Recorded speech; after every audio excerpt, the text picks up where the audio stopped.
Have you ever looked at the date and thought, wait, wasn't it just January? Like seriously. One minute you're saying, this is going to be my year.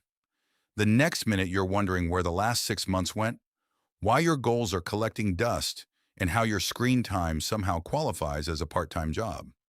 The scary thing isn't that time moves fast. It's that you can lose an entire year without even noticing. And most people will do it again. Unless they stop and write down one page. Not a vision board, not a 47-step life plan, just one page. And it might be the most important page you write all year. 1. The problem. Most people don't decide how their year goes. They drift, they wake up, go to work or school, watch a few videos, check their phone for a second, and somehow it's dark outside. Then they repeat that hundreds of times. Now, to be fair, life gets busy, but if you never stop to think about where you're going, you'll eventually arrive somewhere you never intended to be. It's like getting into an Uber and telling the driver, just drive. You wouldn't do that, but somehow we do it with our lives all the time, and then we're shocked when we end up somewhere random. 2. The one page. So here's what I want you to do. Take out a piece of paper, or open a notes app if you're one of those people who hasn't touched a pen since elementary school. At the top, write, 1 year from today. Then answer these questions honestly. What happens if nothing changes? What habit is quietly making my life worse? What would make the next year a success? What do I need to stop tolerating?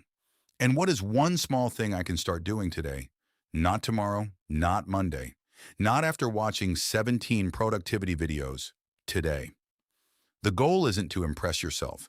The goal is to tell yourself the truth, because clarity is usually a lot more useful than motivation. 3. Why this works. Most people think change happens when they feel inspired, but that's usually not how it works. You don't suddenly wake up transformed. You make one decision, then another, then another. And eventually, your life looks different. The reason this page matters isn't because writing magically changes your future. If that worked, my grocery list would have made me a chef by now. It matters because for a few minutes, you're forced to stop drifting. You're forced to look at where you're headed. And once you see the direction you're moving, you can finally choose a different one. A year from now is coming whether you're ready or not. The question is, will future you be grateful for the choices you're making today? Or will they be reading the same goals, making the same promises, and wondering where another year went? So before this year happens by accident, take 10 minutes, write one page. Because the life you want might not be hiding in some huge breakthrough. It might be hiding in a conversation you're willing to have with yourself tonight.